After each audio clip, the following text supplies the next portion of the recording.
Welcome, and thank you for joining us in our event titled Resisting Fortress Europe, European Border Policy, Human Rights and Climate Justice. We have two interpreters here, Kasperi into Finnish and Mohammed into Arabic. If you need either one, you can come talk to either of the interpreters. This event is also being streamed and recorded, and for those of you watching the stream, you can ask any questions there, and people here will look into those questions and try to get them answered. I want to begin by reminding that it is our collective effort and the responsibility of all of us to create a space where all of us can feel respected and safe. This requires that we do not treat each other based on our assumptions about them, that we respect the ways in which we are different, that we give space for each other, and that we do not disturb anyone verbally or by touching or staring. And if anyone feels unsafe or disrespected, we have a harassment liaison who you can be in contact with.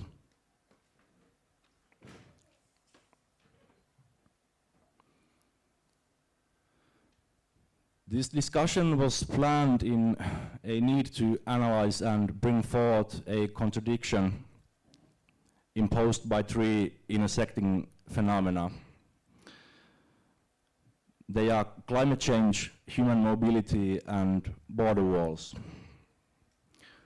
We can't see into the future, but from what we know, we can deduce that during the 21st century, climate change is going to make many formerly habitable regions uninhabitable for humans through local and regional events such as droughts, desertification, deforestation, water scarcity, and rising sea levels. And migration is and will be a major adaptation strategy for people in these areas. However, at the same time, European state and interstate actors are crossing human rights conventions and obligations to militarize borders and border policy. Some of the questions that we are going to bring forward today are questions about the human rights implications of these border walls and border policies, and what should we make out of the term climate migration. Is it helpful? If it is, to what extent? Is it simplifying or misleading in any way? What is Fortress Europe, and can anything be made to resist it? To discuss these things, we have three expert speakers to join me. We have Anastasia Diatlova, a postdoctoral researcher at the University of Helsinki, focusing on migration, labor, gender, and sexuality, and also a member of the Finnish Free Movement Network. We have Tuulia Reponen, whom I know from Elokapina. Tuulia is a PhD researcher of Finnish moral geographies in relation to forced migrants. Tuulia's conviction to be a climate activist, you've said, it comes from the feeling that everyone has a right for home and safety.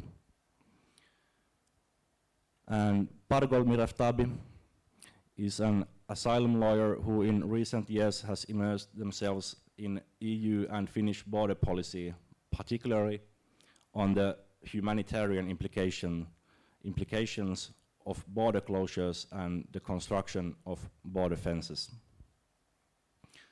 Welcome, speakers, and thank you for being here. We can begin with opening statements from the speakers. Anastasia, would you like to begin? Thank you, Pekka. Hi, everyone. My name is Anastasia. I think some of you may know me as Nastya. And I want to start by talking about a book by David Graeber and David Vengrow. The book is called The Dawn of Everything. And in that book, they describe the concept of freedom as something that consists of three parts. And one of the first parts is the freedom to move and to change one's surroundings and to be welcomed in the new location. And this concept of freedom really appeals to me because it seems that in our contemporary world, mobility is very much perceived and constructed as a pathology, that uprootedness, that movement, that migration is something that is wrong and something that should be stopped and controlled with passports and nationalities and all sorts of national identities, that people need to be pinned in place. And this forced immobility that is imposed on people is not distributed equally. White Westerners, especially middle and upper class people, are welcome to travel as tourists, travel for work, travel abroad for studying. This is not only accepted but encouraged as something that is meant to develop them as people. On the other hand, colonial imaginaries frame other people as absolutely rooted in their environment, almost imagined as if they are plants or animals, as if they are only allowed to exist in their natural habitat. And whenever they exit that natural habitat, they are presented as invasive species in popular discourse. And we saw that quite recently in the Finnish political discourse. I think the person who wrote about this was a Finns party MP, Tuulia Reponen. I don't know if you've read his tweet about invasive flowers called lupins. And the whole tweet seemed like a bit of a dog whistle about migration in general.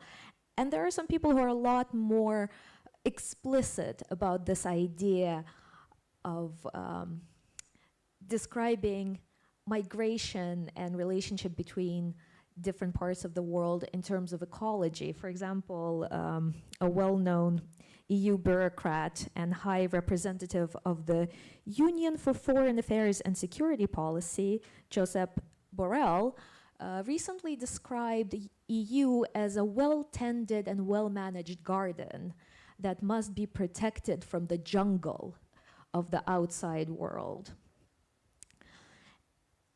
And so using these very clear biological metaphors, a world is constructed where some people are expected to stay out of this well-managed garden and others allowed to enjoy all the benefits of it.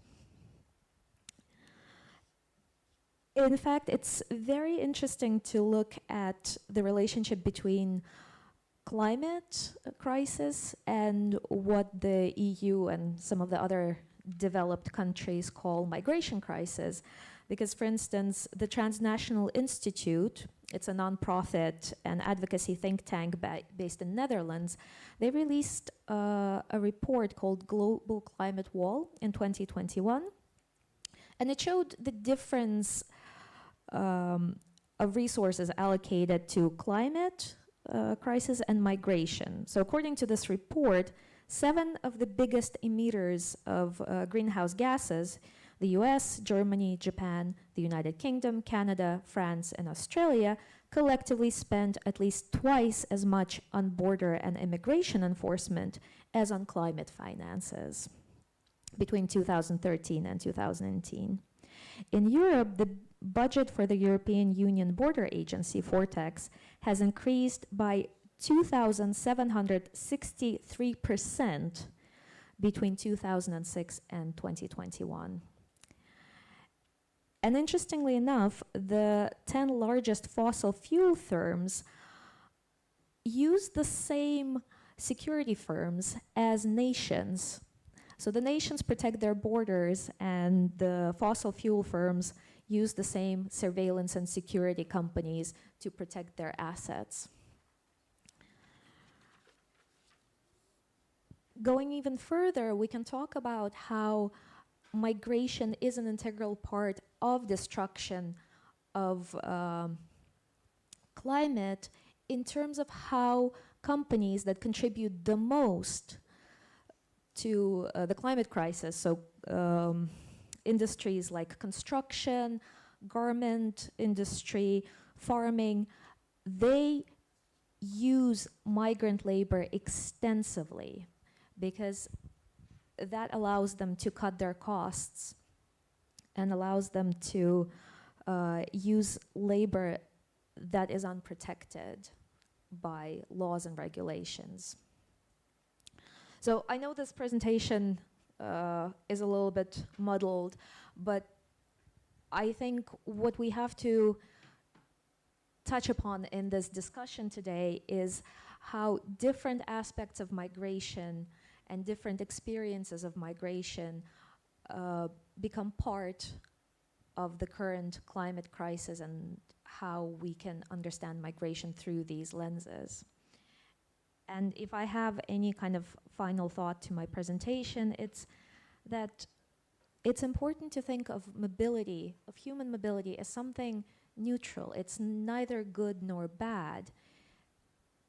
And I think it's important to remember that because it's too easy to turn it into some sort of crisis and imagine it as a danger either to people who want to migrate or to places that people migrate to. But yeah, I think I'll finish here and we'll talk more during the discussion part of this. Thank you. Tuulia, you can go next. Thanks, Nastya, for an excellent opening statement. I see if I still have something to say.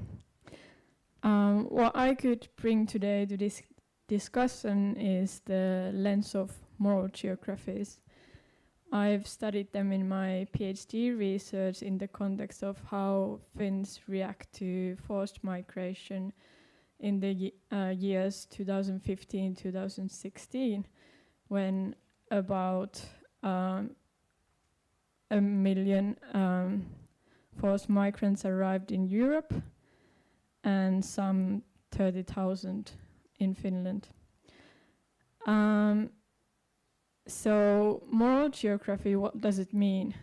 A moral geography is an implicit socio-spatial order of things, people, and practices. We usually don't realize that we have such a normative map in our heads before a transgression against those implicit rules takes place. Then the reaction to that event shows up, okay, there are rules that aren't necessarily discussed.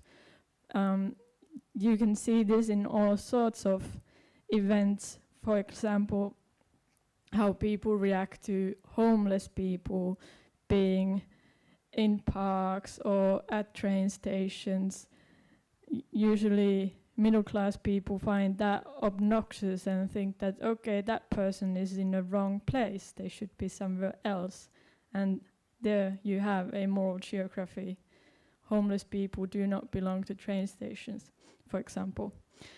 So I say that what we have collectively termed as the migration crisis in 2015, it showed multiple moral geographies in Finland, and also what Nastya talked about, how we value the mobility of rich white people who are educated, that they should go and explore the world and develop themselves, live in other places.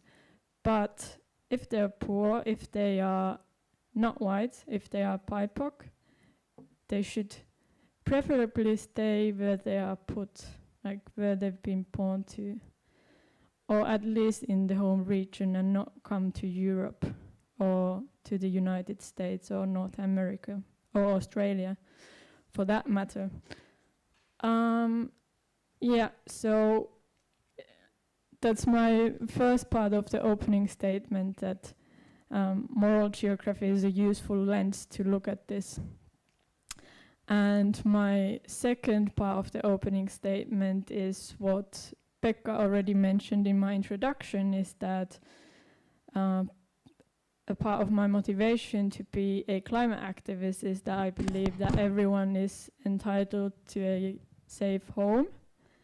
And if they are robbed of that home, then they are entitled to move someplace else and have a safe home there. Right to home, the concept comes from a German philosopher, Johannes Keyserlingk, who's written a book in 2018 about how climate change impacts migration control and what are the ethical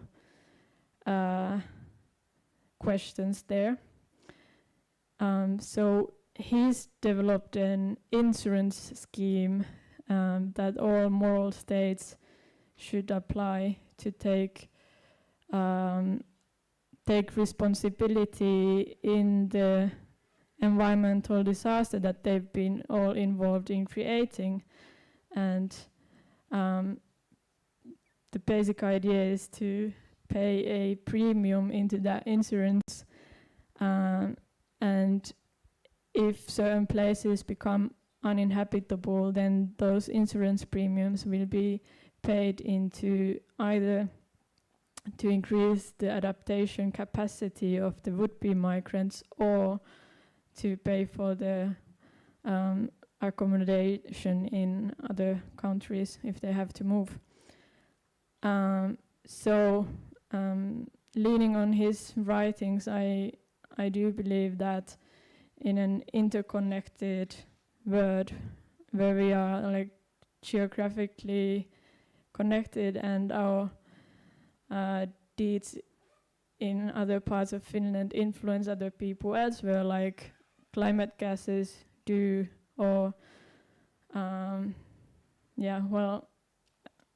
like they do, and make certain places more risky to live in, then we do have a responsibility to come up with just solutions for those people who deem their homes to be too risky to stay in. I think that's enough for my opening statement. Thanks. Thank you, Tuulia. Then, Pargol, would you like to have a turn? Yes, please. Thank you very much for the introduction and the opening speeches of both of you. And also thank you for the invitation to join the discussion today. I'm trying to bring a bit more of the maybe legal framework to the discussion, and what choices in their policies and legal framework the EU has made, and also what Finland is currently doing in their asylum and border policies. So as Pekka said in the introduction, I'm an asylum lawyer, so the point of view that I'm taking in the issues is usually the asylum law perspective, but nowadays the asylum law perspective is more and more becoming about border policies and so-called border security that the state is framing it as. What has been visible for a long time is that in Europe more border walls are being built, violence has become a norm, and ideas that used to be unimaginable are presented as reasonable solutions to the so-called migrant asylum crisis that was discussed here earlier. I think kind of what can be said, that the position that has been taken with regards to asylum in Europe is that seeking asylum, access to protection, has been made more difficult. The point in asylum policies is not to guarantee these rights. Of course, they are mentioned that these rights need to be guaranteed, but what happens in practice is that detention is being used more increasingly. As said, border walls are being built and pushbacks are definitely a norm at the European borders. Anastasia already talked about how immigration and migrant issues are framed as security issues, and this is very clear that more and more asylum seekers are framed as security threats and misuses of the system. The Finnish government has also actively been doing this.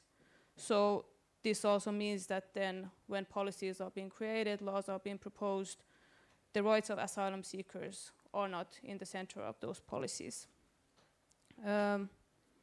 Yeah, and also what I said in the beginning, that we are talking more and more about border policies and border safety instead of asylum policy.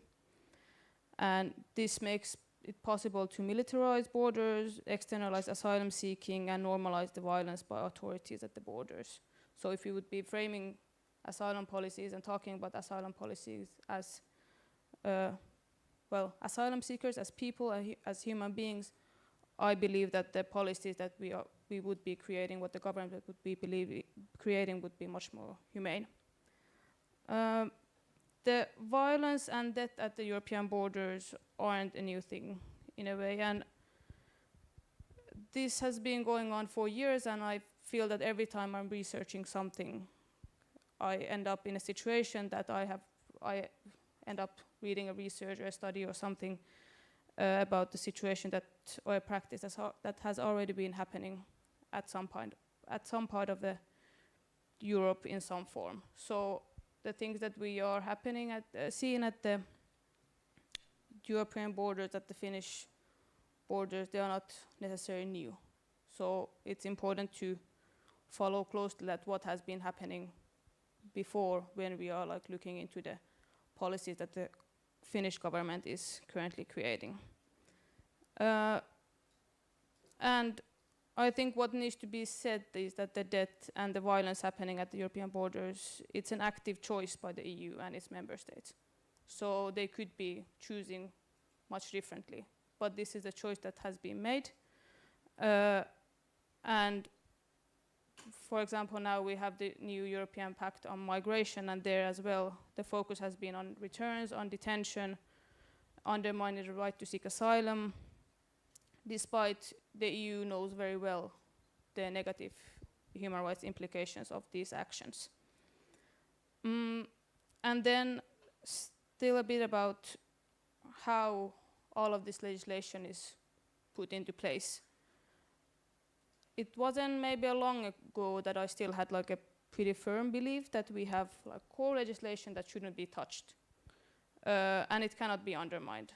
And now, since following the lawmaking at the national level, I don't really know what we are standing on anymore.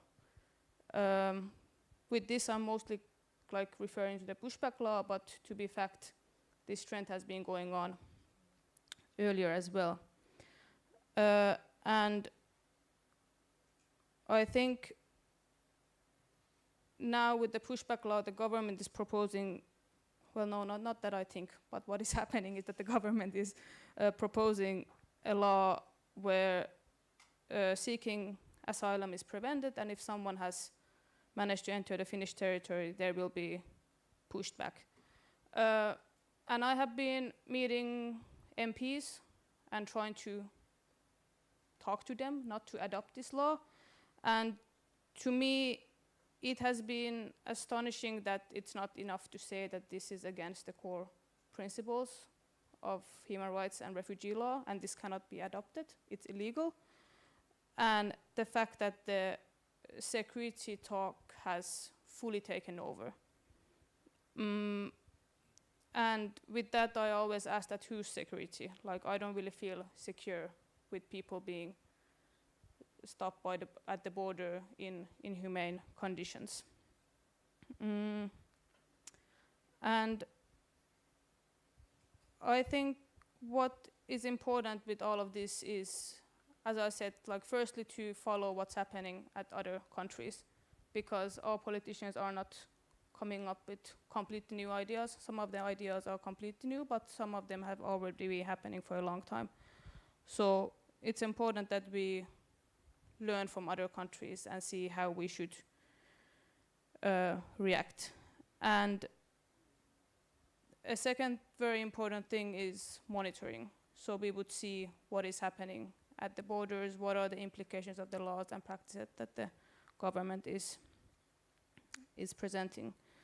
And this also means that we need to have new ideas how we influence situation, how we advocate things. At the Finnish Refugee Advice Center, we have been more and more talking about strategic litigation, and this means that we need to have information that what is happening at the borders in order to bring to light the implications of the government's actions and policies.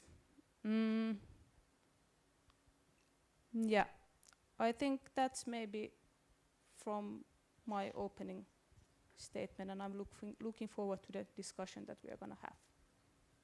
Okay, thank you. It really seems so that if we start with the Finnish government and its actions, it seems quite radical what they are doing now with undermining the international humanitarian law and really the rule of law of the humanitarian international system. And it's being, of course, it's being, migration needs to be framed in a certain way to kind of justify these kinds of policies and this kind of violence, and this to justify it, it's framed as a security threat and as a crisis, and with the latest as a kind of weapon of Russian hybrid warfare, of course, which is then, it begs the question, are those politicians really looking at the hybrid warfare, or are they trying to frame all migration coming to Finland as some kind of hybrid threat that we need to protect our state from? Tuulia. Yeah, I want to say something here. I think it's a tricky question or tricky thing, because part of that fear is real. There is a hostile country that does want to use the racism that is in here and the fear against asylum seekers, and wants to weaponize asylum seeking against Finnish society, and wants to have the people turn against each other. And it works because there's a significant portion of the society who are very hostile to asylum seekers. And then if you look at the security landscape, yeah, like there's a potential for more. I mean, the current numbers are low. They are not a real security threat to Finland. But of course the mechanism is there, and Russia is an authoritarian country that wants to make its neighbors scared. And I want to recognize that part of that fear is rational, but it is put out of proportion, and there are some players who are very opportunistic and want to utilize this moment for their own political gains, and I mean specifically the Finns party. They are going to use this moment to transform the asylum system for once and good, for their own racist benefit. Thanks. Thank you. Anastasia. I thought that. Thank you. I just wanted to add to that maybe a slightly different perspective on the role that geopolitical bad guys play in the migration control. So up until the war in Ukraine, Russia was the designated bad guy who kept the migrants away from the Finnish border. So the Russian side was in agreement with the Finnish side that when people seeking asylum come to the border, they will not be let through. So what they're doing now is basically going back on this spoken or unspoken agreement. And this is a very similar technique that I believe the Turkish government has used repeatedly, that whenever they want something from the EU, they threaten to stop policing their borders and let everyone just go through.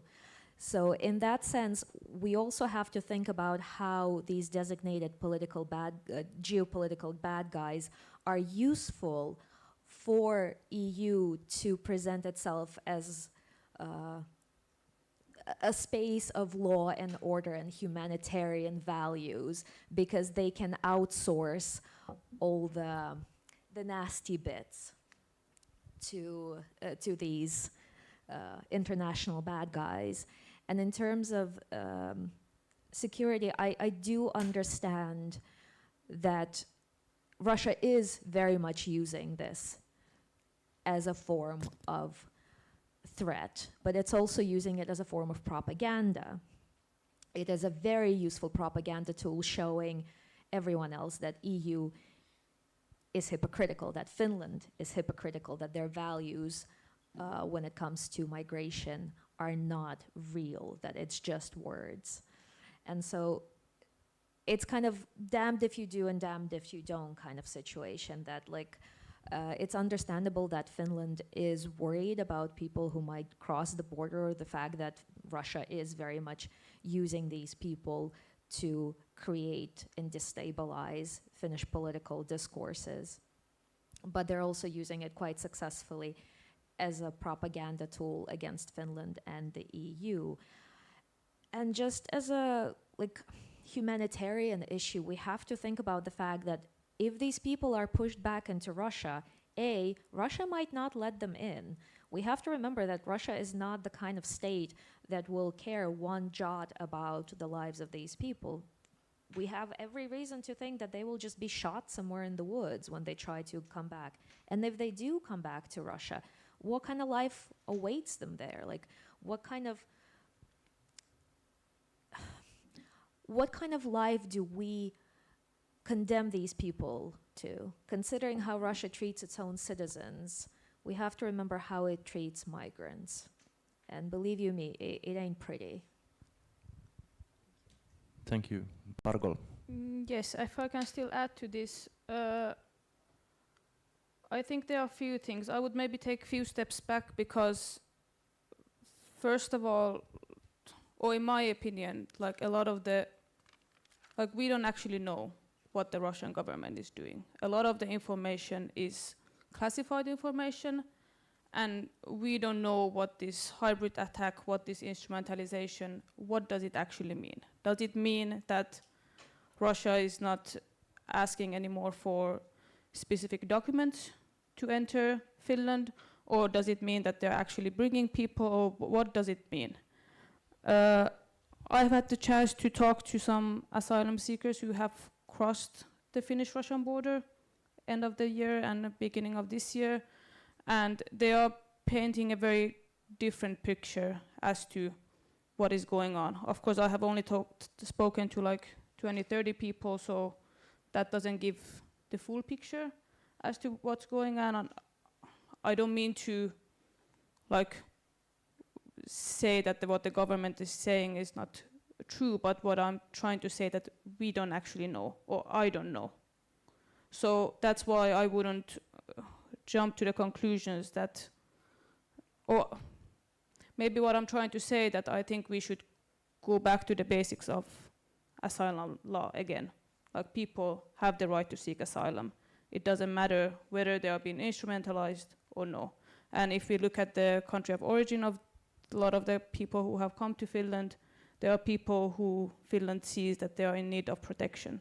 And even if they wouldn't be of those countries, they still have the right to get to a fair asylum procedure where their claim will be individually assessed.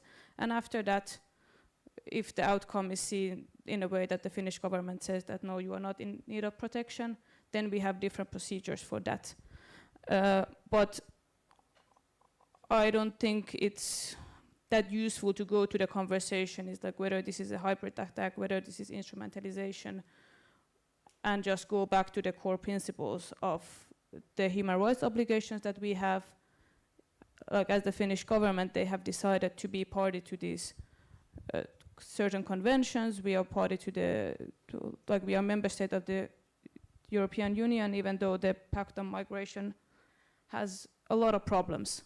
But even in that, they are not saying that people shouldn't have the right to seek asylum. And then if we talk about Russia in itself, I think what also should be understood is that, to my understanding, Russia doesn't have like a functioning asylum system. It doesn't have like a functioning protection system. So even though, as you, Anastasia, said, even for migrants, the situation for in Russia is not good, but like seeking asylum and having your protection status recognized, you need to have a functioning system for that. And to my understanding, Russia does not have that currently. So that's why I think with all of this, we should focus on like the Finland's obligation to guarantee everyone's right to seek asylum. And yeah, as said, it's very difficult to like have a proper discussion on this because we have the government's information which is all classified, and they are just saying that there is this instrumentalization, hybrid attack, whatnot, but we don't actually know, or I don't know what it means in practice. Yeah. Thank you. But yes, and as you, in addition to this kind of hybrid threat, its migration is being, if we talk about how these violent and militarized border policies, how they are being justified, it's about framing migration in such a way that makes it into a crisis or a threat, a security threat. And as you, Anastasia, also described in your opening statement, it is also being framed in these kinds of ecological terms in a very racist, populist way. So can I ask you the question, does anything come to your mind? How do we then frame migration in a way that opposes this kind of dialogue, this kind of discourse? How do we frame and start to understand migration as a humanitarian, like maybe even a sociological, or like just a human phenomena that takes place from time to time? To me.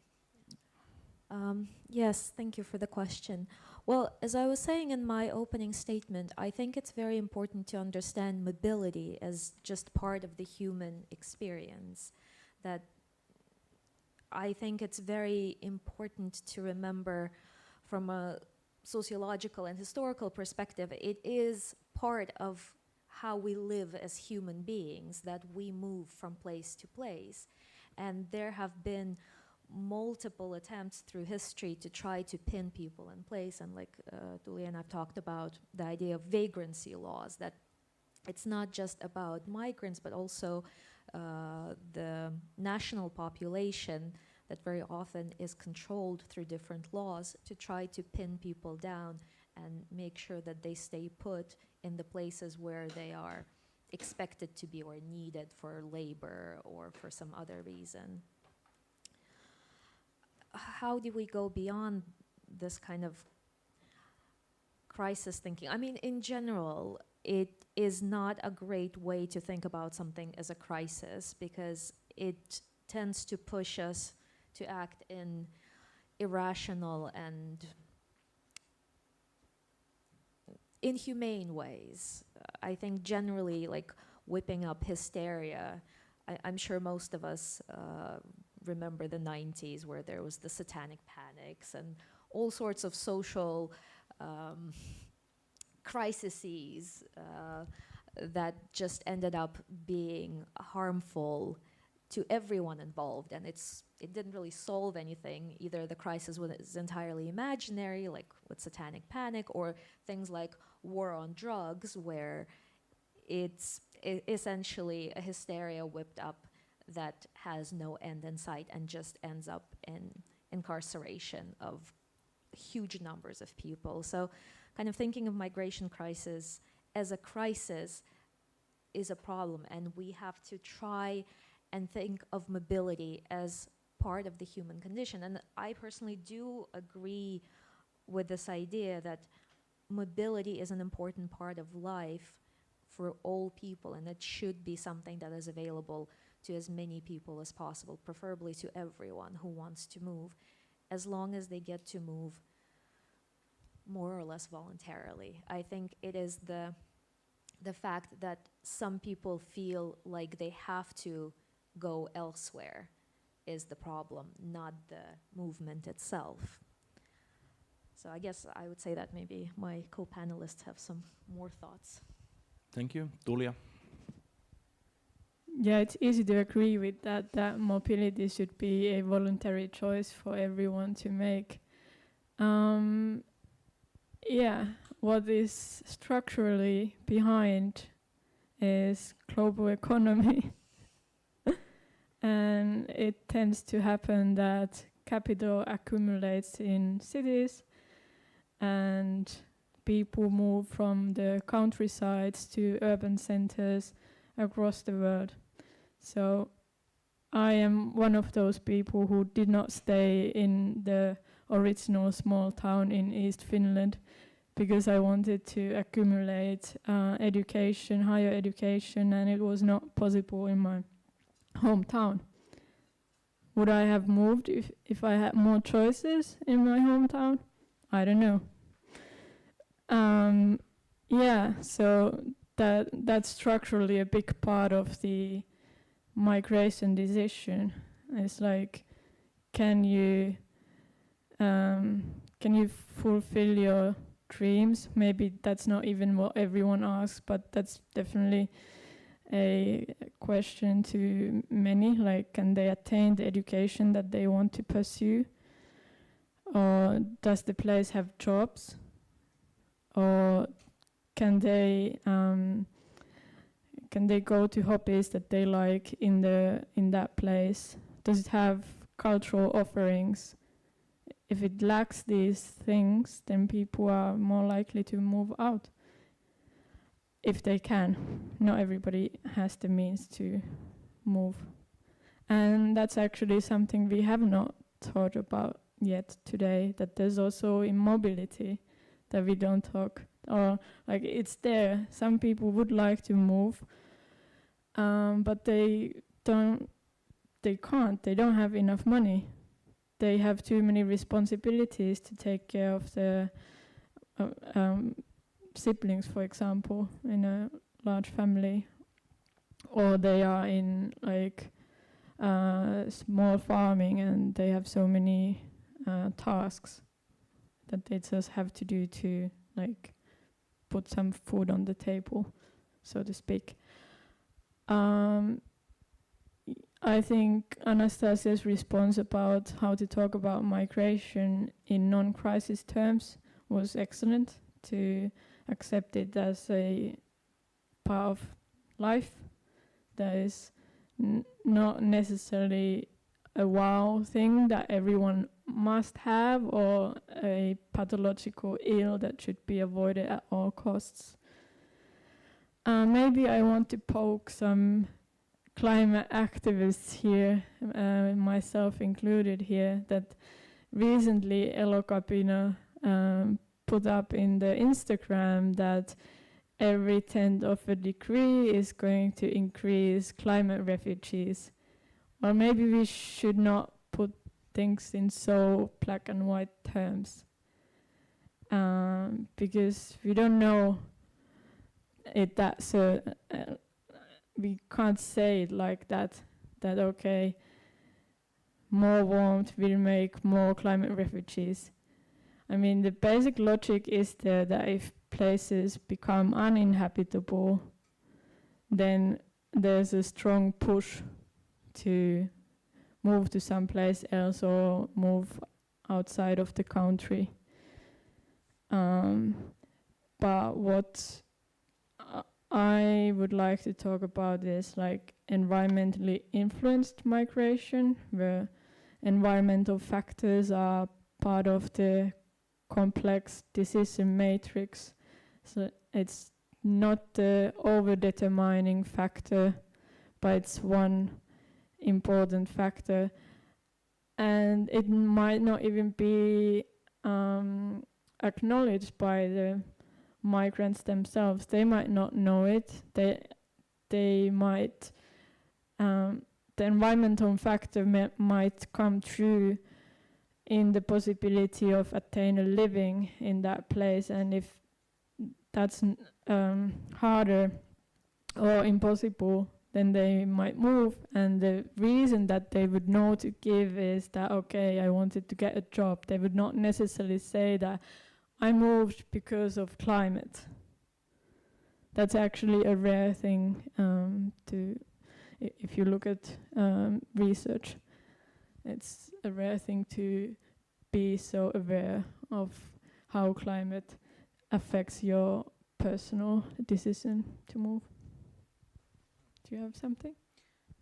Yeah, maybe I can just add very shortly that, like, very much in line what you're saying, but yeah, I think a big issue when you frame anything as a crisis is that there is a threat, and by framing migration movement as a crisis, it frames people as threat.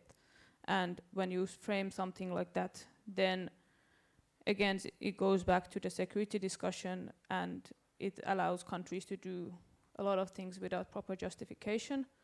And yeah, what we have seen again is the building of the borders, stopping people from moving, and all of that. And then with regards to how we should frame migrants, or maybe again from my point of view, because I have mainly been working with asylum policy, is there was an article in 2015 that I still remember reading. There was this discussion that how we should approach asylum seekers. And it was a very clear, good way to say that as humans. And that's it. So making it as, I don't know, there are like many aspects to it, because then again I do feel that because the global north is causing a lot of the movement, they are supporting wars, making places inhabitable. So then again I also feel that like in the global north we do also have a responsibility towards creating safe routes if people want to leave, if they cannot sustain their life as they wish in their home countries. So then again I do also feel that we do have this obligation as well, that we cannot just kind of be that, well, if you have money, if you want to take the dangerous route, then go ahead. And then maybe you will be able to get to the asylum system if you are lucky. But I think we should also be talking about the responsibility that we have, because we have created a lot of the problems and a lot of the reasons why people need to leave. Yes, there is responsibility for us to kind of facilitate possibilities for migration, and as we are here in this kind of climate, in the talking about the topic of climate justice, it's we can talk about like how climate change is creating forced migration, and because as I said in my opening statement, that it's really an adaptation. Migration, it's like a humanitarian, it's a human phenomena, but it's also in many times it's an adaptation strategy, and it might be that during this century it will become more and more in more and more numbers, more and more prominent in adaptation for climate change and the regional and global threats that climate change is creating.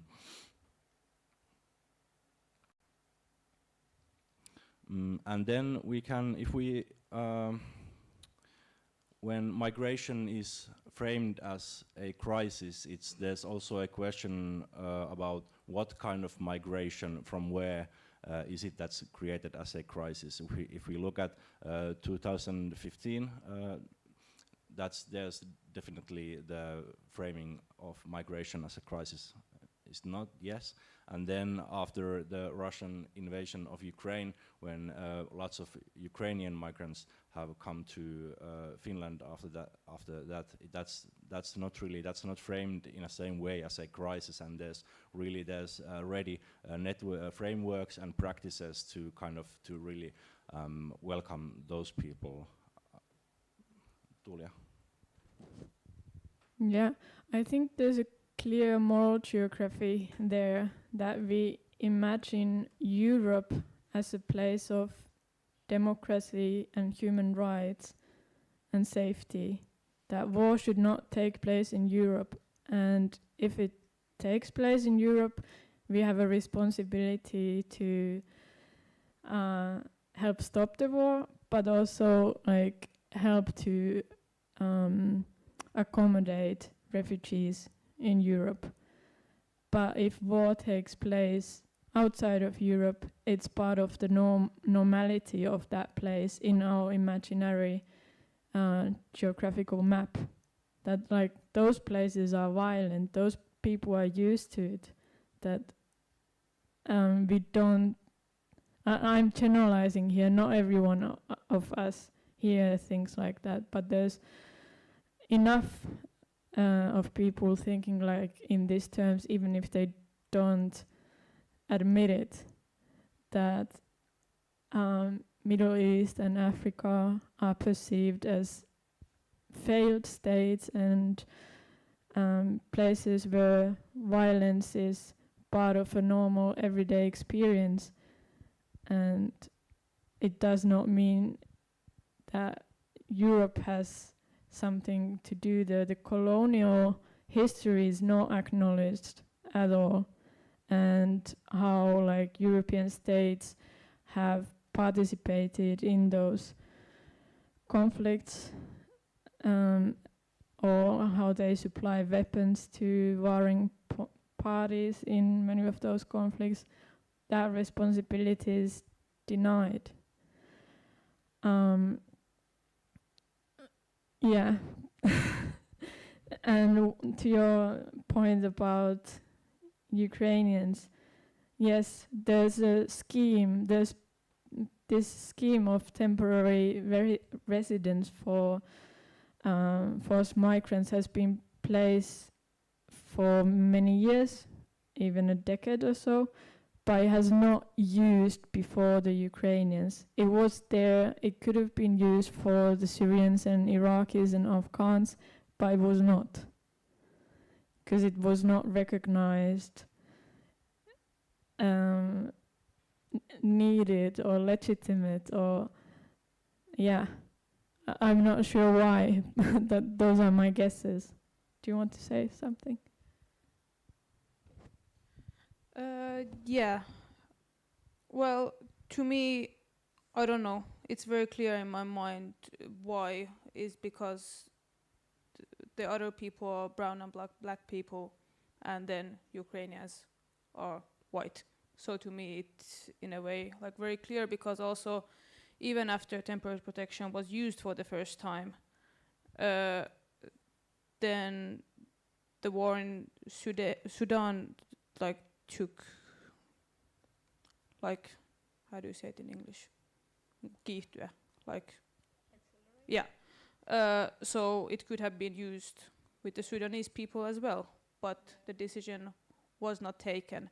And there are many other examples as well. So like I cannot call it anything else than like racism, because the system has been in place and it's still in place and it's still not being used. Then with going back to the question of adaptation, yeah, what I have been thinking is with related to this climate migration or climate related migration, or however you want to call it. Like as you said, it's usually something that people cannot pinpoint that I'm now moving because of the climate related issues. Yeah, firstly, of course, it's like with most other kind of migration, that it's first like internally within the country, then to the next, or to a neighboring country, and then, if possible, to a different continent. So it cannot be said that in which numbers people will be coming to Finland or to Europe due to climate-related reasons. But it's still something that we know that it's going to happen. So I think like what government should be doing is to, and what at the EU level they should be doing, is to create these kind of schemes that what are we gonna do when, okay, people cannot necessarily pinpoint that, yes, now we don't have any water, that's why I have left, or we have war or conflicts because the lack of resources. But I think government should be prepared, like different ministries should be talking with each other that what kind of like system are we gonna put into place, because like people will be moving eventually. And then we cannot have this situation where it's like, okay, well, we don't have any protection category for you.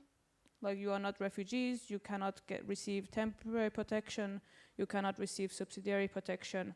So then what? So I think with these kind of things, like we know that it's going to happen at some point. So I would hope that our governments would be doing things, but I'm not that optimistic. Yeah, well, actually, maybe could you, Pargol, then maybe continue on what the governments are actually doing right now? What have been the, well, you don't have to talk about all of the governments, but, you know, European border policy, how has it, what's happening, and like, where is it going? And if we look at what's happening now in Finland, where can we, it's been happening in, well, in Poland, Hungary, in Lithuania, it's, what do we see from there? What are they trying to create here in Finland with the border policy that they are pushing right now? Well, maybe in short, I can say that the situation is not great. So, yeah, currently in Finland, okay, a lot of people's eyes are on this pushback law that is currently being discussed at the parliament, but that at the same time, I would want to point out that there are a lot of different other like migration and border related legislations also being discussed at the parliament. Currently, for example, they have this amendment to the asevelvollisuuslaki, to the military law, something like that. So people who in the military reserve could be called to go and protect the border. Then at the same time, they are also proposing that technology is being used more at the borders. Then as well, there is border procedure, which is this like new kind of, or it has been in place in some EU countries before, but it's this, in Finland, a new kind of faster way to assess asylum applications, and with that we see major problems with like how the human rights guarantees are, or how the like procedural guarantees human rights of people will be guaranteed in that system. what can be seen in Finland, I think we all know that the government, and it's very visible in the government program, that the government does not want asylum seekers to come to Finland.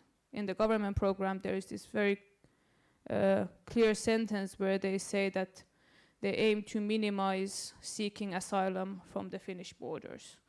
And I remember when last year I was reading this, I was really like, we were all wondering that what does this mean? This is a really weird statement to make. I'm not saying that now closing the border means that, but we can see that the government is pushing a lot of different law proposals to make the life of migrants here in Finland difficult, and they keep talking about this, again I'm missing English, but this houkuttelevuus, attraction factors, and they are relating everything to that, everything from the amount of reception allowance to now what the previous government did with giving more healthcare to undocumented people.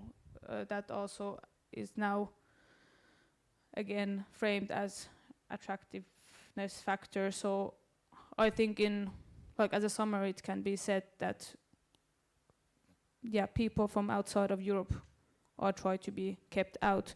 And then if we extend this to a bit to other migrants as well, but like in the government program, again, it's said that, like for example, workers from certain countries are like accepted, or the government will propose laws that will support, for example, people from Philippines to come here and work. So you can just see a lot of racism in the government program, and the fact that also the government is being very effective in pushing forward these laws. So they have been very strongly objected. The main objection is that the government hasn't been able to show a need for such law. Like, what is the need? What is the problem with the current system that it needs to be changed?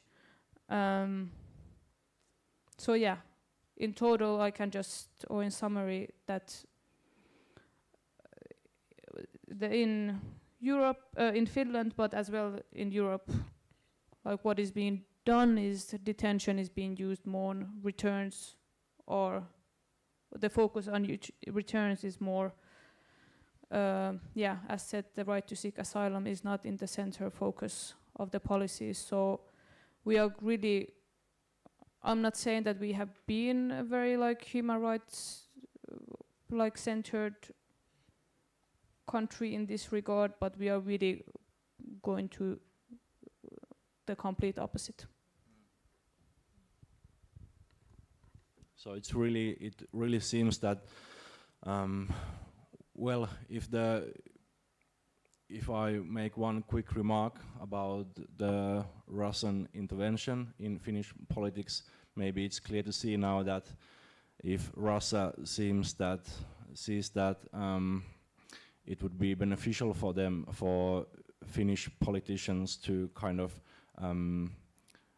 extract themselves from out of this, like break the humanitarian law and break the kind of prominence of, or at least perceived prominence of humanitarian law in Finland. Well, it's really the Finnish government is really doing here very effectively. They are breaking Finland from that humanitarian law system with this lawmaking. Pargol, do you want to? Yeah, just maybe quickly that I think it's a much bigger like rule of law issue. Like if we deviate from the most fundamental principles that are like customary international law, like then it's not about like seeking asylum, it's not about refugees, it's not about migrants, then I think like we cannot say that Finland is a country of rule of law. So it's like kind of a very narrow-minded thinking from the government if they would think that, okay, this only concerns asylum seekers, like it doesn't matter, we can do whatever we want. Also the other EU countries are doing this, and the consequences come in like later stages, like several years later, so we can do whatever we want. But yeah, it's a very narrow-minded way of thinking about it, because yeah, if we decide to say that, okay, the principle of like non-refoulement doesn't matter, we are not bound by it, then it can be said about anything else as well. Tuulia?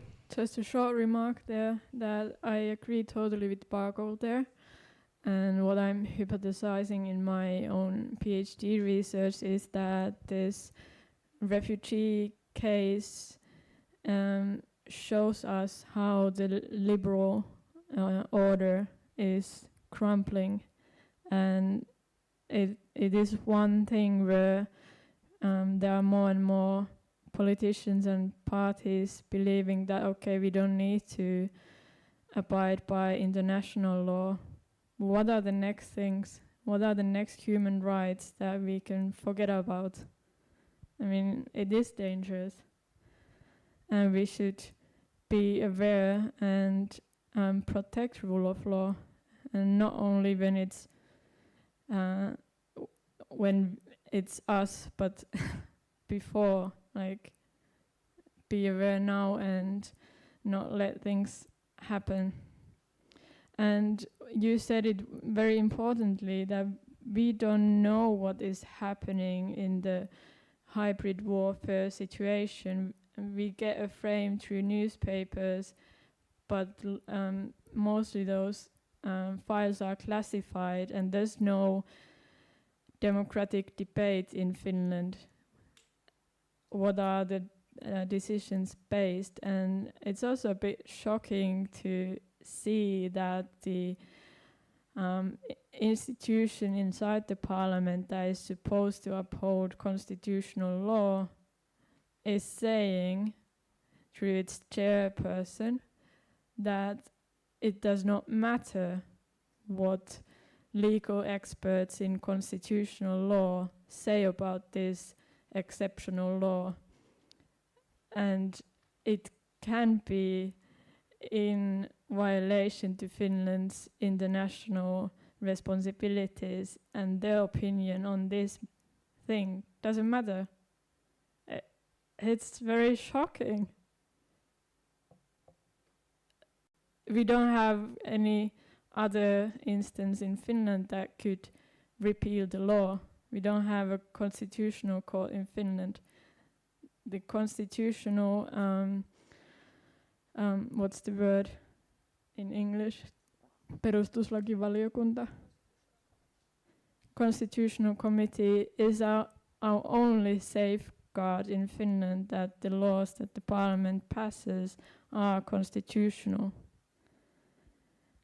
Of course, in Finland there's the rule that laws that are explicitly against constitution should not be applied, and courts later could be like overturn decisions that were made if they were explicit. But I guess there's some room when it's explicit enough, and I'm not legal expert there. If you want to comment there, Pargol, go ahead, but I'll stop here. Thank you, Tuulia. I'll give Anastasia now. Thank you. I just wanted to add my voice to what Pargol and Tuulia were saying. I don't remember who said this. I think it was a Scottish journalist and a socialist, and he said, we have to be very watchful of how our governments treat migrants, because this is how they would treat us if they knew that they could get away with it. And I think we can very clearly see right now in Finland and the EU more generally that the governments are showing us that they will treat us just as poorly as migrants. So we can't pretend that this is not our problem because we ourselves are not migrants, because they will get to us sooner or later. So I just wanted to add that as something for us to remember when we do our activist work. Can I quickly just add something to this? Yeah, I definitely agree with this. And I think like the law is, of course, a very important thing, and now the fact that the government is proposing various different laws that have major risks for like the human rights of people and other rights of people. But it's also about like the people who have been working in the asylum field for a long time. Like even though we have had somewhat maybe decent laws, or at least nothing as radical as now that is coming, we are already now, or we have been seeing for years, that the asylum system has massive issues. And I think, I'm not saying that regardless of what the law is, of course the law plays a huge role, but the importance of monitoring and knowing what's going on becomes increasingly important. It has already been now important, but if we don't know what is being happening, if we cannot challenge the government's decisions or procedures or actions, then we kind of need to sit still and then just accept the way things are. So yeah, that's why in all of this currently kind of my little bit of optimism that I have here is that maybe all of this, or it has already made people move again, and to watch what the government is proposing. And then like, yeah, as I said in the beginning, like for example at the Finnish Refugee Advice Center, we are currently very actively like looking into like strategic litigation, trying to learn from different countries like how to do that if a case comes about that needs to be taken to the European courts or to the different committees, and how in that way show that the processes, the procedures, the laws are not legal and they are breaching people's rights. So kind of point being that even though this is all very like negative and like, I don't know, makes me all extremely angry, but then like we shouldn't just let it be. I'm not suggesting that that's what we are doing, but just to point that out. Yes, about activism and resistance. Anastasia, you are part of the Free Movement Network. How are you?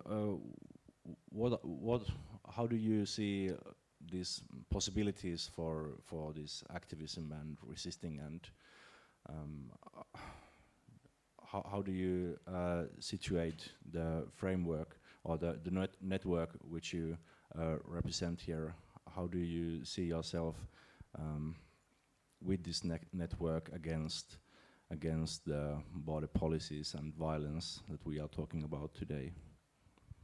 Thank you for the question.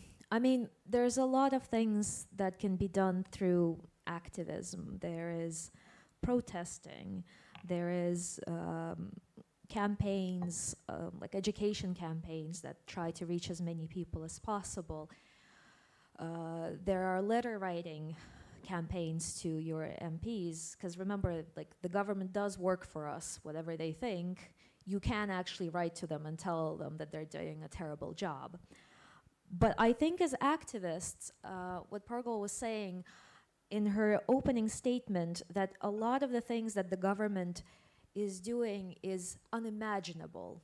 And I think in activism, imagination plays a huge role. And I think this is what we should do as activists, every single one of us, because the government is doing, like, they are imagining things that are horrific, that go beyond anything that humans should do to other human beings.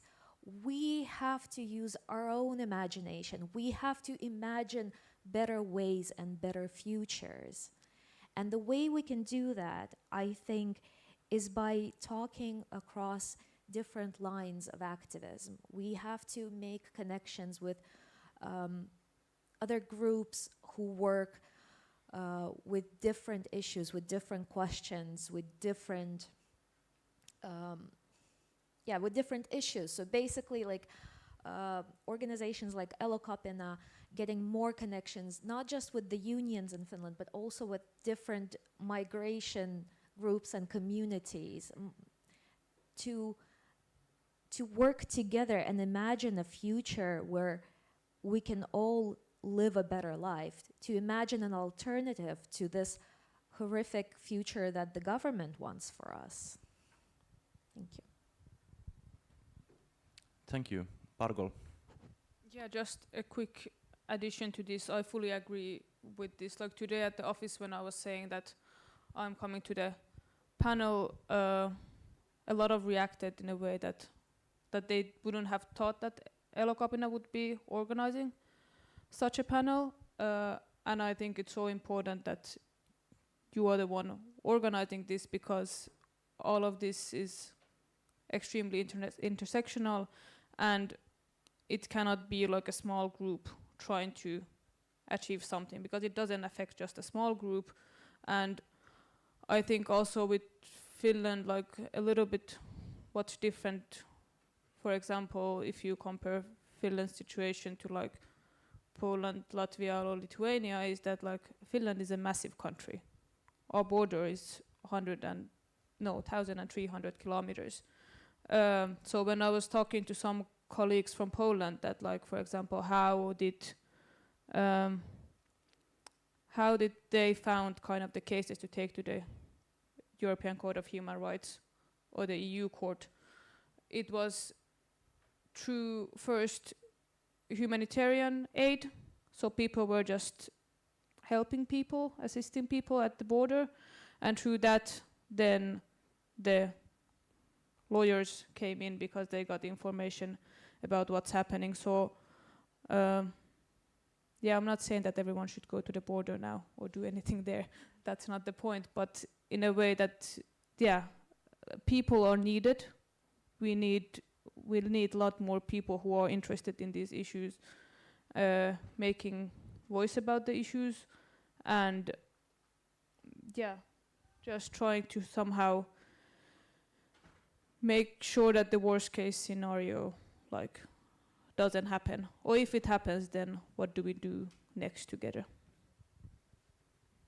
I just have a quick comment to what Pargol said, that folks in Elokapina know how to be out in nature, know how to camp, know how to do a lot of that. Again, I'm not saying that we should all just take our camping equipment and go to the border, but you know, that is an option. One thing that people could do is to get involved in one of these organizations and do something that you feel comfortable enough of doing. I, for example, have myself joined the Finnish Refugee Council, and I give workshops on forced migration. And it's easy because there's this ready-made template workshop which I can mix to make it a bit nicer each time. And so the concept is that a school books a global educator, and then you go to that school and you talk about the empirics of forced migration and the rights, and what are the proportions of forced migrants in Finland versus outside of Europe. And so the school's children and youth get a real realistic picture and a humane picture of forced migration. And I think it's important to start with the young people. At the moment, the Finns party is the most popular party among young people, like of voters from 18 to 25. So a lot of those people, a lot of young people, get their information from new social medias, which the Finns party is very talented at capturing with their own propaganda. So I think something that we could do is to go to TikTok and provide better information. Thanks. Thank you. The time is now 6:30. I'm saying now that after maybe some questions from me to the panelists, you, the audience, are also welcome to present any questions that we may discuss in the last half an hour. Maybe to Tuulia, I'd like to ask you about we are talking about forced migration and how migration in more general is being framed in the Finnish media, and because this affects people. So how do you, through your research of moral geographies, about the perceptions on forced migrants in Finland, what can you say on the basis of this? Through my research, I've found out 3 types of moral geographies in Finland in relation to forced migrants. And one of them is the strong communitarian camp, which is best represented by the Finns Party and Sinimusta Liike and all sorts of right-wing radical anti-migrant people who basically think that Finland should only take care of Finnish people and should not let anybody seek asylum in Finland. And if Finland does allow that, it's a moral travesty. And then there's the so-called silent majority, tolkun ihminen. This camp was represented in the media by a writer, Jyri Paretskoi, and also the president, Sauli Niinistö, who think that, yes, Finland should let people seek asylum, but up to a certain number, the asylum system was not planned for this type of thing. Maybe it's okay if we tweak the system in a way that not too many people come into Finland. But basically, we still want to say that Finland upholds the international law because it sounds nice. Sorry for the irony.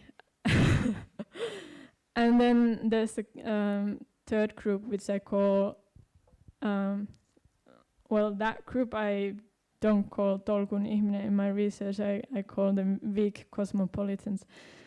And the third group is strong cosmopolitans, which believe that international law, the right to seek asylum, is absolute. There's no debate about it. It's a human right which should be respected at all times.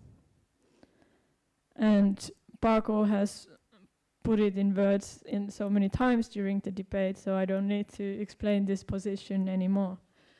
Those are the 3 moral geographies in Finland. Anything else I should add?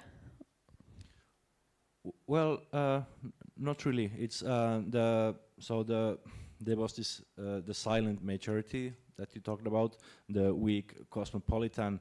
Do you also understand it that as the weak cosmopolitan camp, they kind of respect to a certain extent. The initial position is to respect the right to seek refuge, and there's also a kind of strong belief in the international and national rule of law. So it seems that now that if this weak cosmopolitan stance, there is a continued trust to state organizations, to the government, and the government seeks and chooses to derive from the international humanitarian law and in more general terms, the rule of law, it seems there's kind of a big position shift for this weak cosmopolitan camp as they shift from trusting in a government that is embedded in the international humanitarian rule of law system, and then it shifts to trusting a government that does not respect the humanitarian international rule of law system. Yeah, I believe so, that the cosmopolitan group is persuasible through media narrative and through governmental framing. And I think basically they would go whichever way what the government says is good and just. And this group tends to believe in the authority of the Finnish government and Migri, that they are doing their job the best way they can, and that the reporting is accurate, what we see in newspapers. Yeah, that's maybe the high Finnish trust. It can be disastrous in certain cases, like in this one. Yes, Pargol. Yeah, if I can add to this, it deviates a little bit from this, but I was also just thinking about, Anastasia, you brought it up in your opening statement, that how money is being used and how much money is being used to the border security, all these agencies who are supposed to secure the border in some way. And I'm currently thinking about this government that is, in a way, or they claim that they are trying to save money, but actually a lot of the proposals that they have, they are extremely expensive. Or for example, this border wall that is being built, is it like 380 million euros? That's a lot of money. That's a very good place from where to save money. And I was last week reading this report from the Lighthouse Reporting, where they established that the British government last year they agreed to pay the French government 500 million pounds to stop boats from the French canal to come to UK. So yeah, it is this how the money is being spent. I think that's also something that should be looked at, or how much EU is spending money to externalize seeking asylum or making these third country deals with countries that are known for not having a great track record on respecting human rights. So yeah, I think in all of this it's also important to kind of follow the money. Thank you.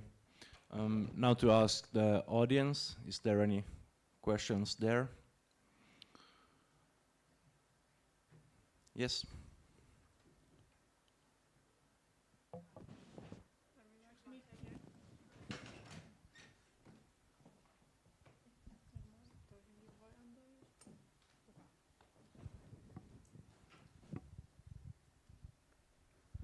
Thank you. It was great to listen you. Several thoughts came to my mind, but one of them is this, that in media discussions concerning international law, at least in Finnish media and perhaps also in British media,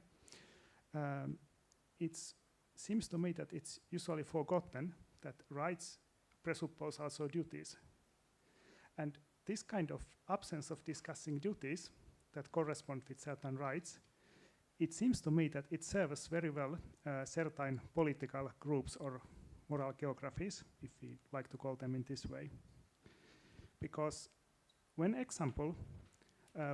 framed in terms of duties, right to home, for example, it implies that we have duty to guarantee that people have a safe place to live, right? And when you frame this kind of supposed conflicts between rights in this way, it's actually becomes easier to see that maybe there is no real conflict between people's right to home and other people's right to safety, because it's simply so interconnected. So personally, I would like to see in media that there would be some push from this kind of rights-only language to duty language in media discussions concerning, for example, what could be done for migrants, what we could do for migrants, and what we should do for them. Because this is also, you know, I cannot have right to safety if I don't have duty to guarantee safety for all others as well. So this was the kind of thought that came to me. And at least among philosophers, it's at least in certain traditions, it's more common to talk about duties, just because it helps you to see interconnectedness between issues better sometimes than talking only about rights. But have you been thinking of how media discussions and this kind of excessive focus on conflict between supposed rights, like right to home and right to safety and so on, how it actually affects the way how people at large understand this issue? I hope my question was not too long, but... Thank you very much. Tuulia asked for a... Yeah, what was juxtaposed against each other in the media narrative in Finland was, and like not just print media but social media, maybe social media even more heavily, was the Finnish women's right to bodily integrity, and this was supposedly endangered by men of Muslim origin who were painted in this oriental savage frame that they have sexual urges which they don't know how to prohibit, and they rape Finnish women, and that's why they should be kept out of Finland. And actually they have a duty to go to the war and protect their families there, and they should not come to Finland. That was a visible narrative also in my sample. Yes, also a way for media to frame migration in a way that supports these violent militarizations of borders and border policy. Yeah, maybe just a thought on this. Maybe I cannot talk too much about the media narrative because I don't think I know too much about it. But I think like maybe from my perspective, again, if I look at it from like the legal perspective, is that there are certain rights that are absolute, and like for example the right to seek asylum is absolute. Like of course the country has the right to decide what happens at their border, but like the international law is very clear about the fact that you need to, even at the situation of war, have certain amount of border crossing points open so people have the right to submit the asylum application. So yeah, maybe when you were going through these three different types, yeah, I am coming from like the legal perspective, because I think with certain issues it is very clear, it has been discussed in the courts many times, that what does the law say in these kind of situations. But then again, yeah, that's a broader discussion that, okay, what happens then when a person comes to a country and what kind of rights and obligations apply there. But maybe if, again, just thinking about the perspective of the right to seek asylum, the law is very clear there. Thank you. Anastasia. Yeah, I think thank you for those perspectives. I just want to develop or like expand on that a little bit. in terms of rights and duties, I guess when it comes to this juxtaposition of right to a home and right to safety, the question is, and we've discussed this already, whose safety? And I think this is, I do not study media discussion, but I do suspect that Finnish media is very one note a lot of the time, that there is one kind of party line and no one really challenges it, and no one can really say anything that would be really like, any opposing views are not allowed. And I think that is something, again, that we really need to work on. I don't know how, but we really need to offer alternative perspectives in the media to this like one party line that the media keeps, especially when it comes to questions of safety, because it's very easy to throw the word safety around, and everybody wants to be safe. And once you say like, oh, this is unsafe, everybody just clenches their jaws and does not want to think clearly. So we have to challenge the idea of safety, like, why is it our sense of security and safety is more important than somebody else's sense of security and safety?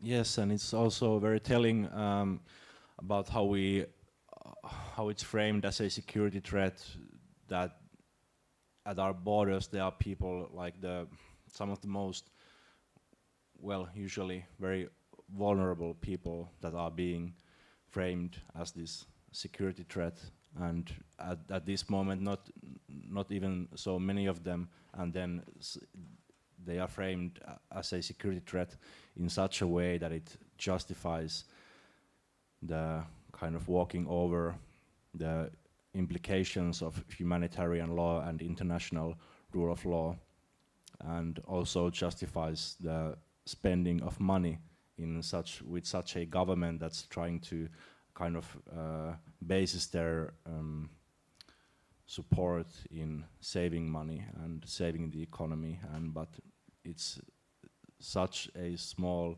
number of very vulnerable people and are being framed as a security threat to justify this kind of spending of money. Are there any other questions from the audience?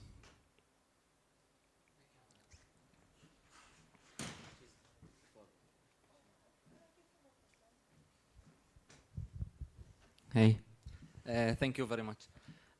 First of all, my name is Muhammad. I am 15 months asylum seeker living here in Finland. I have like two things. First, I'm so happy to be here and to listen to your panel about what is going on with asylum seekers. And the second thing, I'm so sad because as asylum seeker, I thought that the hardest point is to get or to be in Finland. But after 15 months, I am sorry to say it was the easiest thing that to be in Finland. After 15 months, I really want to say that it's too hard. We are suffering a lot, and there's a lot of stories, also hidden stories. Maybe my story is easy if you compare it with the others, okay? But there's a lot of people who are living here who are asylum seekers. Until now, they are still living in bad situations, suffering alone without anyone who can help. But recently, I start find people who are willing to listen to our stories, but no one are able to publish it or to talk about it or to write about it as a journalist or a press or a media, a website. Or I searched a lot to write for any journalist who can write my story, at least. I'm here with a family and 3 children. One of them is a Finnish citizenship. As Nastia said, that what will happen to the asylum seeker will be reflected to the people who are living here. My son is 8 months and he has a Finnish citizenship and he's suffering like me. So thank for you first, because you are working on this situation. And also I think there's a lot of things that you can focus more or with the people who are coming from the borders because there is a lot of people who are suffering inside borders and who are the asylum seekers. So that's it. Thank you very much. Thank you, Mohammed.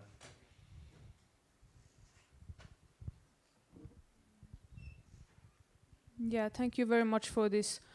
Yeah, I fully agree that there are a lot of, as you said, a lot of hidden stories, and usually also in panels, in media, the people who are speaking, like there should be given a lot more space to people who have actually experienced things. What I have noticed with, and myself, I have been very much part of this, so I'm not putting it on others at all.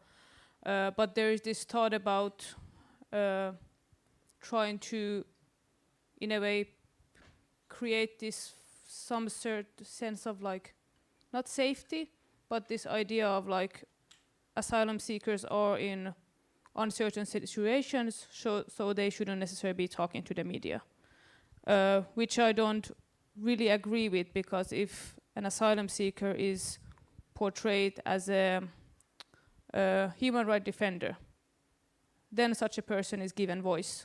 But if a person is portrayed as an asylum seeker, then not necessarily. So I'm very happy that you raised your voice here and that you have tried to reach media. I just don't feel that in the Finnish society we yet have this structure of actually giving voice to the people who actually know more about the issues. I'm not saying that we don't know about the issues, we know it from a certain perspective, whether it's being researched, whether it's being, I don't know, for myself, like the legal point of view or what I'm seeing when I'm representing people, but still I haven't had the experience of living in Finland as an asylum seeker.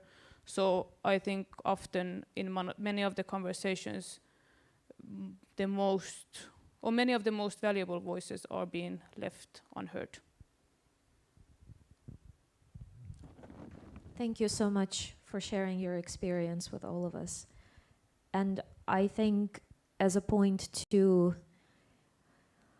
I guess, all Finns is, it's really important for us to remember that just because the system is working as designed doesn't mean that the system is good. And I think this is what very often people who are asylum seekers who are here are faced with, that there is an assumption among the Finnish population that because they're no longer in a war zone, that this is fine and they can just be like left to their own devices and the system will eventually get to them when it's time. So we have to remember that the system is not designed necessarily to be humane. And it's not only good, but essential for us to destabilize systems that leave people waiting and in the situations of perpetual anxiety and suffering. Thank you. There was also another question maybe in the audience. Do you want to? Yeah. Thank you. Firstly, thank you so much for the discussion. I've been learning immensely during the past 2 hours. And what struck me rather darkly was that how strongly the intersectionality of the whole, the others are coming to take our privileges. How strong the intersectionality of it is. It's so similar to misogyny or the heteropatriarchal system, or the others are.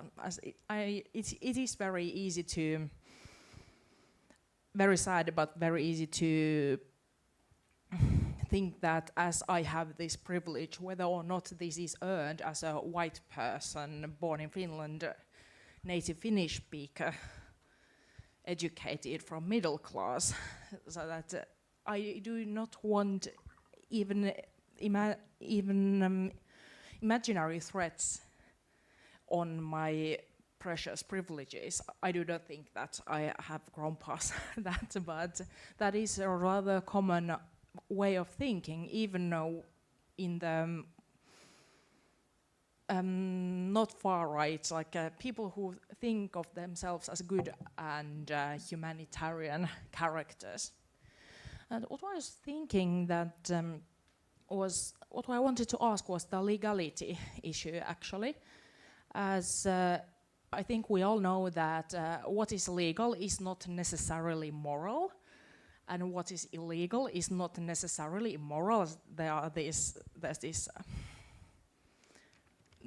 all of the combinations are possible, and as laws themselves are man-made constructs, whether or not they are morally acceptable. And I do believe strongly that if we do not have a justice-based system that is abided to, it's a very terrifying prospect for future for everybody. But I wanted to ask you, how would you counteract this argument of everything being relative? Like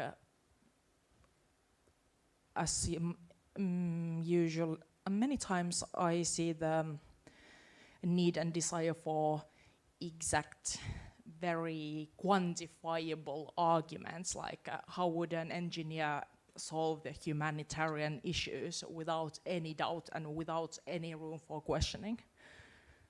It is very frustrating. I discuss this with my parents all the time, and I'd like to have some help. Tuulia.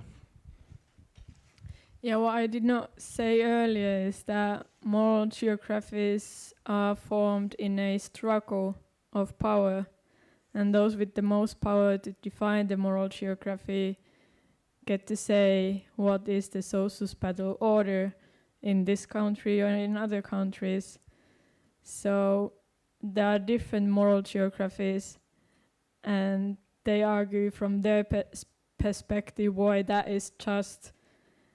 And that's why there's not like objectively a I mean, of course we can make better arguments that okay, this moral geography that we imagine serves the most amount of people and is therefore the best.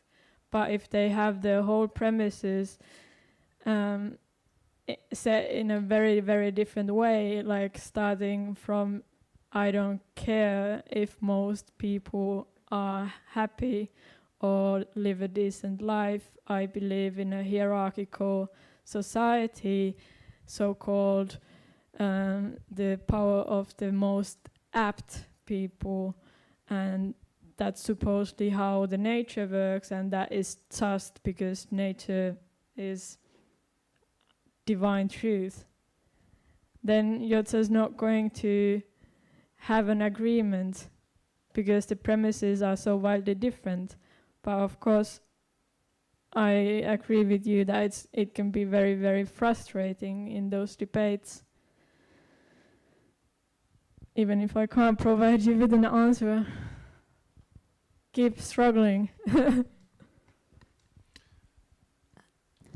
I think I completely agree with Tuulia, and believe you me, my conversations with my parents drive me up the wall most of the time, because it's very difficult to convince somebody who has a very different idea what is right and wrong from you that this is the right way to do things, or like this is the right way to think about human suffering. What I think I could encourage people here is to maybe look into the more the Finnish history and the side of Finnish history that involves a lot more struggles, because I think the way Finnish history is taught is very often in terms of consensus, that somehow all the Finns got together one day and decided that we're gonna live a good, happy life and we're gonna all be nice to each other. But in fact, to get to the point that we are at here, there was a lot of struggle. A lot of people had to go to jail. A lot of people had to die. And that we came to this point through struggle, and that struggle has been an essential part of how we got like this kind of life. And I think reminding the older generation of these struggles is often a good way to explain to them why we should be more humane. Because if they remember the struggles that got them here, maybe they can be a little bit more empathetic to the struggles that other people have to go through to get to a decent kind of life. Thank you, Anastasia. Nora has a question from the stream. Yes. Yeah, from a comment on the stream.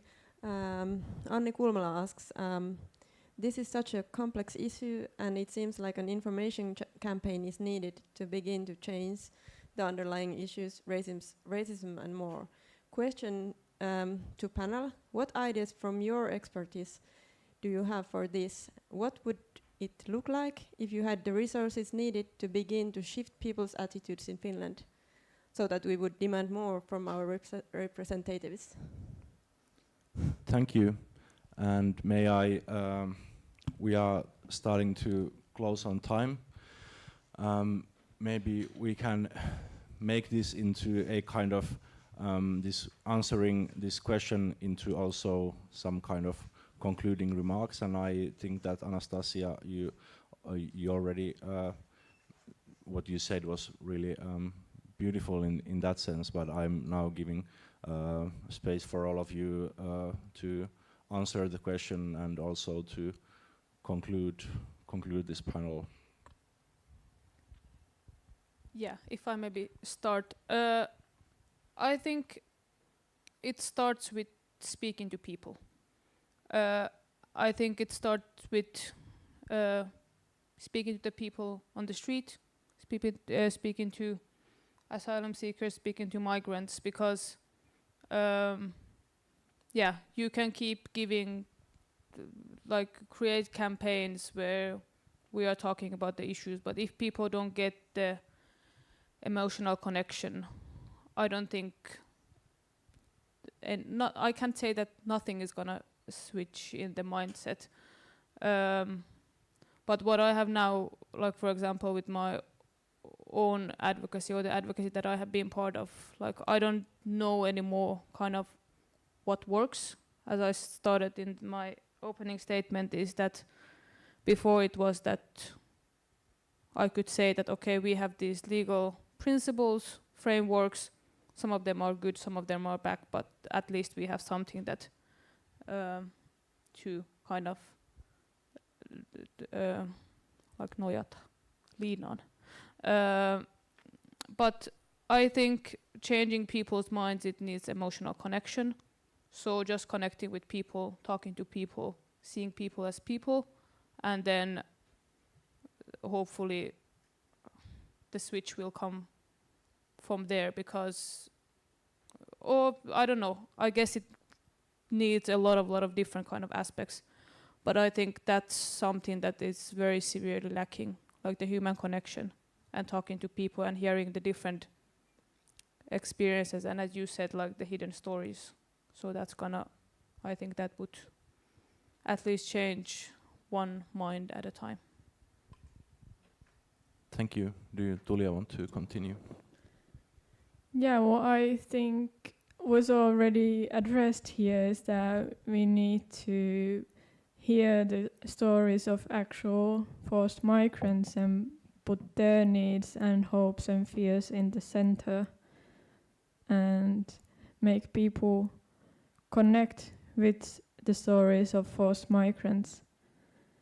And maybe here today or after this event we can create a working group which puts up stories, takes interviews from forced migrants and starts publishing them in social media or somewhere, and organizes more talks where forced migrants get to speak, and not us white, not Europeans and Finns, and switch the roles, make us listen and have asylum seekers and migrants get the center stage. What an inspirational geographer, Adam M. Smith, has written in the book moral geographies, ethics in a word of difference, is that a key to enlarging moral geographies is to make us understand the suffering of the other, to put us in their shoes and imagine what it would be to live without the privileges that we have.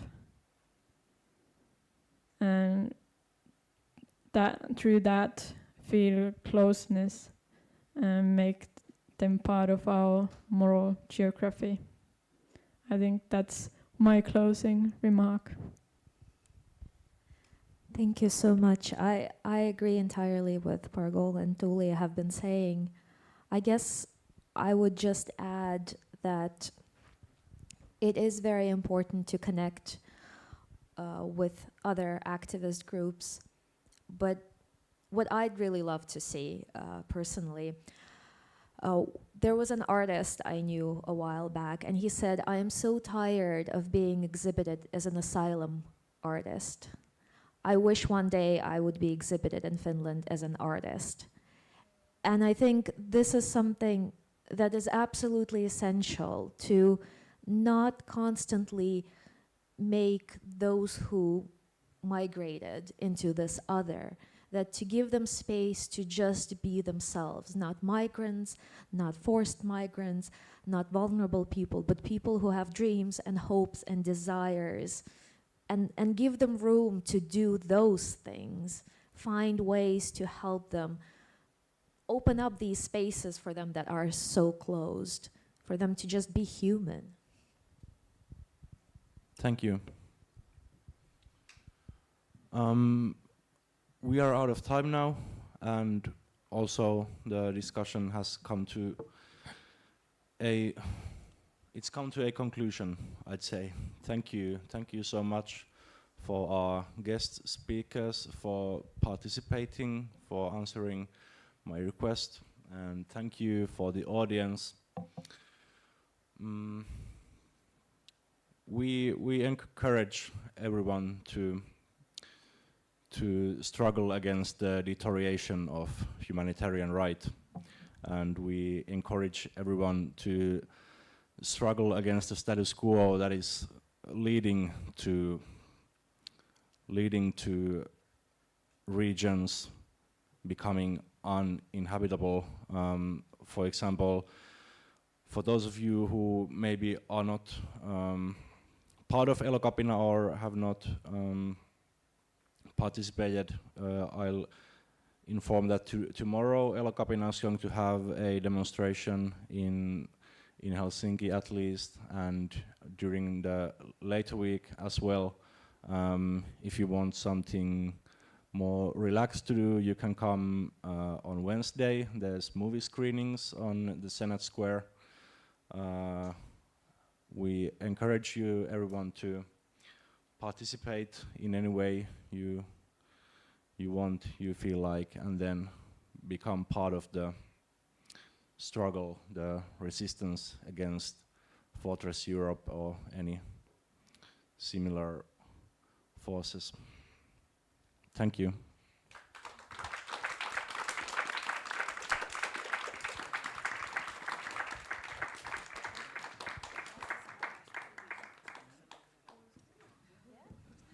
And one more quick remark. I have been taking photos for Elokapina and some photos of the audience too.